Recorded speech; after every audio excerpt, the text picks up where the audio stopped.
So good morning everyone, welcome to solo wheels. A very good morning from Rishikesh. आज मैं निकल रहा हूँ ऋषिकेश से अपनी अगली डेस्टिनेशन की तरफ।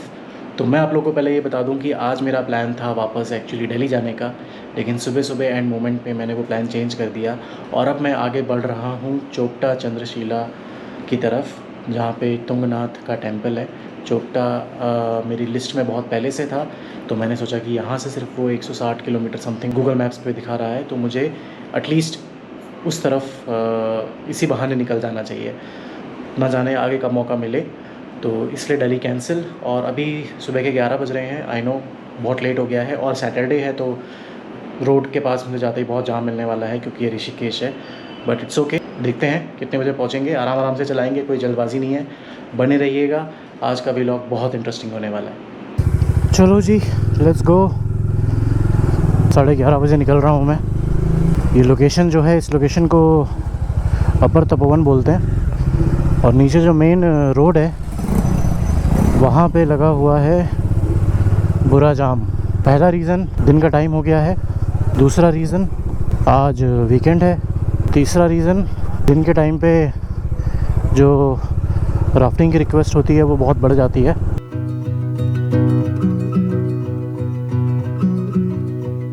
ये जो आपका पॉइंट है राइट साइड में, यहाँ से 16 किलोमीटर वाली राफ्टिंग शुरू होती है। इस जगह को शिवपुरी बोलते हैं। जो मैंने राफ्टिंग करी थी वो मैंने यहीं से करी थी, हमारी राफ्टिंग यहीं से शुरू हुई थी। तो श्रीनगर पड़ रहा है यहाँ से 69 किलोमीटर।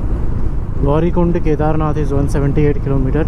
इसी रास्ते की तरफ हमें आगे बढ़ना है। ऋषिकेश की मैडनेस को पार करके मैं आ गया हूँ लगभग 25-30 किलोमीटर आगे।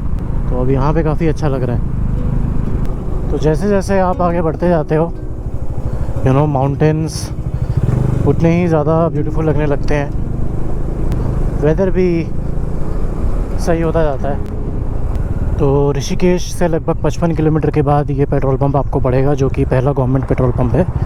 बीच में अराउंड 5-7 किलोमीटर पहले सरकारी नहीं लेकिन एक प्राइवेट पेट्रोल पंप पड़ता है। तो वो मेरी प्रेफरेंस रहती नहीं है, इसलिए मैं यहाँ से रिफ़िल करा रहा हूँ टैंक अपना।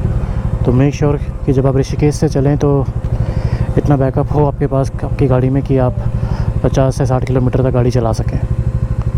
सो right now I am at Devprayag, और देवप्रयाग में अलकनंदा नदी और भागीरथी नदी का संगम होता है। तो ये जो इधर आप देख रहे हो ग्रीन सा पानी जो आपको दिख रहा है, जो थोड़ा साफ़ है, ये भागीरथी नदी का पानी है, जो कि ऊपर जहाँ मैं गंगोत्री गया था हर्सिल की तरफ, वहाँ से जो बहते हुए आता है। और ये अलकनंदा नदी का पानी है जो कि मठमैला सा है, गंदा सा है। तो ये दोनों मिक्स होके यहाँ पे गंगा बनाते हैं, और यही गंगा का बर्थ प्लेस है। यहाँ से गंगा की शुरुआत होती है, जो कि नीचे ऋषिकेश की तरफ जाती है।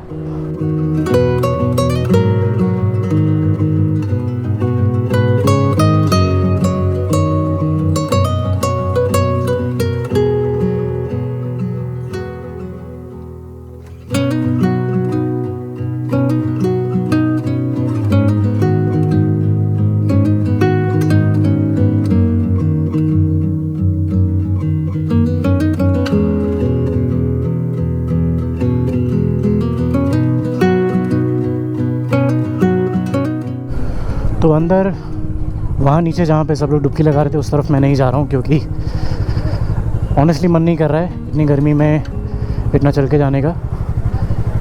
और क्योंकि आज वीकेंड है तो इसलिए बहुत सारे लोग यहीं पे रुक के फ़ोटो खिंचा रहे हैं। तो एक चीज़ मैं आप लोगों को क्लियर कर दूँ, अभी जून का महीना चल रहा है, मिडल ऑफ द जून।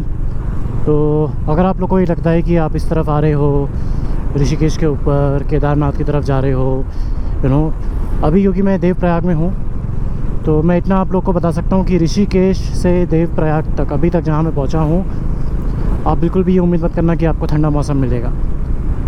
मतलब आप 2 मिनट के लिए खड़े हो जाओगे कहीं धूप में तो आप पसीने से पूरा भीग जाओगे, इतनी गर्मी है। और बीच में कई बार मुझे ऐसा महसूस हुआ कि मैं अपना मैप लगा लूँ फ़ोन में और फ़ोन को यहाँ पे लगा लूँ, लेकिन मुझे मालूम है कि अगर मैंने अपने फ़ोन को यहाँ पे माउंट किया तो मेरा फ़ोन गर्मी से बंद हो जाएगा। अब आप इमेजिन कर लो कि मतलब फिर किस हद की गर्मी है इधर। अब देखना ये है कि श्रीनगर के आगे, जो कि यहाँ से सिर्फ 33 किलोमीटर है, उसके आगे कैसा माहौल रहता है। तो एक चीज़ मैं ज़रूर कहूँगा कि रास्ता जब से मैंने आज अपनी राइड शुरू करी है ऑलमोस्ट परफेक्ट है। और अब क्योंकि मैं काफ़ी ऊपर आ गया हूँ तो नज़ारे भी आप देख ही सकते हो। कहीं कहीं बादलों की वजह से छाँव हो रखी है पहाड़ों पे और हरियाली हो रही है। अब थोड़ा सा लग रहा है कि उन्होंने सही डिसीजन लिया, दिल्ली वापस ना जाके आगे इस तरफ आके। तो अभी मैं पास कर रहा हूँ श्रीनगर ये उत्तराखंड वाला श्रीनगर है और ये भी गढ़वाल रीजन में ही पड़ता है।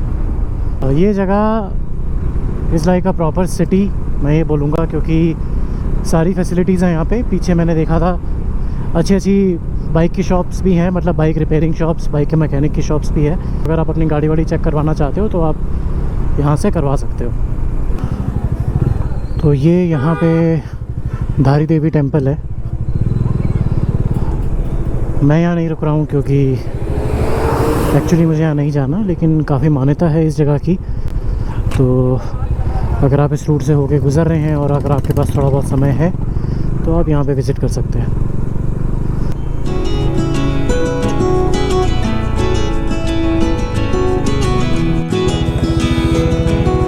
सो we are at a point जहाँ से इस तरफ का रास्ता बद्रीनाथ जाता है और इस तरफ का रास्ता जाता है गौरीकुंड केदारनाथ की तरफ। तो इस बोर्ड के हिसाब से चोपटा सीधा दिखा रहा है, आई बिलीव हमें सीधे ही जाना है। भैया चोपटा सीधे जाएगा? चोपटा टुंगनाथ सीधा जाएगा?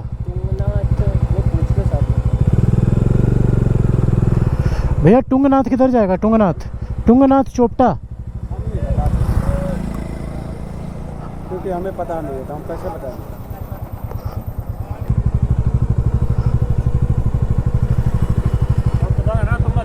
सुंगना चो हाँ ओकी मठ। अच्छा, तो जो गाइडेंस मिली है उसके हिसाब से इस तरह से रास्ता जाएगा चोपटा का। एक बार मैं रोक के गूगल मैप्स पे चेक कर ही लेता हूँ। तो गूगल के हिसाब से यही रास्ता है, ठीक दिखा रहा है। 74 किलोमीटर्स दिखा रहा है टुंगनाथ, जो कि हम पहुँचेंगे 2 घंटे 25 मिनट पे अराउंड 6:15 PM। तो मैं 30 to 45 मिनट्स का एक्स्ट्रा बफर लेके चल रहा हूँ। सो आई होप कि 7 बजे तक तो मैं पहुँच ही जाऊँगा। तो रुद्रप्रयाग के बाद अब आ रहा है गाड़ी चलाने में मज़ा। कर्व्स एकदम मतलब टॉप क्लास हैं यहाँ सड़कों के और हरियाली चारों तरफ। अब ऐसा लग रहा है कि हाँ, जितने भी एफर्ट्स करे हैं सुबह से गर्मियों में गाड़ी चला चला के, अब उसका फल मिल रहा है। Heard you want to leave this place where we grew up. This old town, just put it all behind. तो मुझे मेरे सामने वहाँ ऊपर केदारनाथ पीक दिखने लग गई है। लेफ़्ट साइड में अगर आपने थोड़ी देर पहले नोटिस किया होगा तो मेरे साथ साथ जो रिवर बह रही है वो है मंदाकिनी रिवर।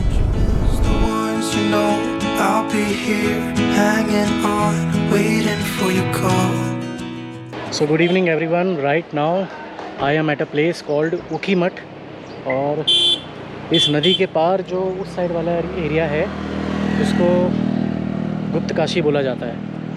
और चोपटा यहाँ से अराउंड 25 to 30 किलोमीटर्स के डिस्टेंस पे ही रह गया है।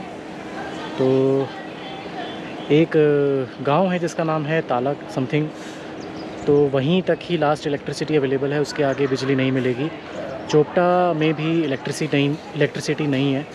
तो मुझे ये फिगर आउट करना है कि मैं आज चोपटा रुकूं या मैं उससे पहले जो विलेज है जहाँ पे इलेक्ट्रिसिटी अवेलेबल है वहाँ पे रुकूं, क्योंकि कल मुझे जो ट्रैक करना है टुंगनाथ चंद्रशिला का, उसके हिसाब से आई डोंट वांट कि मैं बहुत ज़्यादा डिस्टेंस पे रुकूं, क्योंकि फिर सुबह टाइम ज़्यादा लग जाएगा कवर करने में। अभी मैं इस फूड स्पॉट पे रुका हूँ। इस जगह का नाम है hotel Kedar Ganga.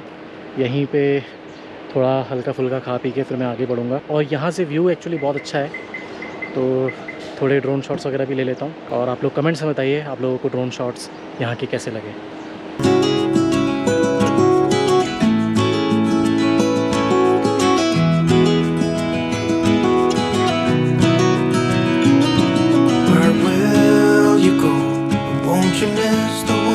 know I'll be here, hanging on, waiting for your call.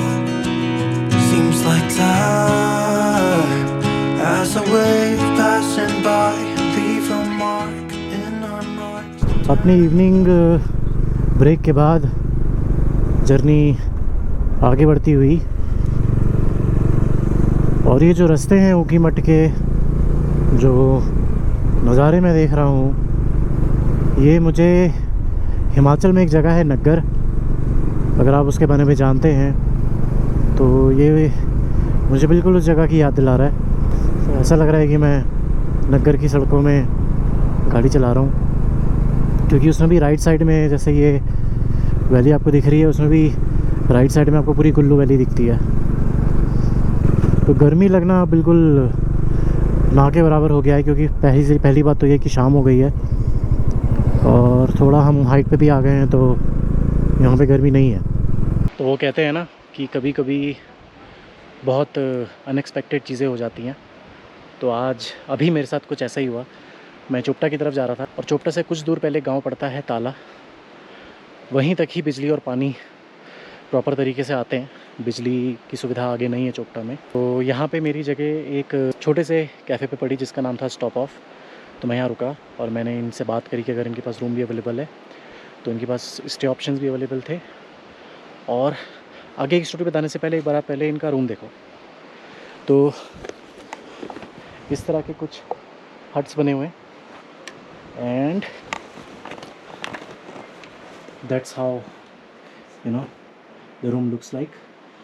बहुत ही डिफरेंट कॉन्सेप्ट है, छोटा सा बढ़िया सा बना रखा है इन लोगों ने, टेंट टाइप का, लेकिन much more cleaner and convenient. तो ये ट्विन शेयरिंग रूम है, लेकिन क्योंकि मैं अकेला हूँ तो मैंने नेगोशिएट करके 700 रुपीज़ में अंकल से बात करी कि मुझे वो दे दें ये रूम। वैसे 1000 रुपीज़ मिनिमम प्राइस है, और क्योंकि वीकेंड है तो चोपटा की वजह से सब कुछ बुक रहता है। इनके सारे रूम्स बुक हैं except this. So I was fortunate enough कि मुझे जगह मिल गई।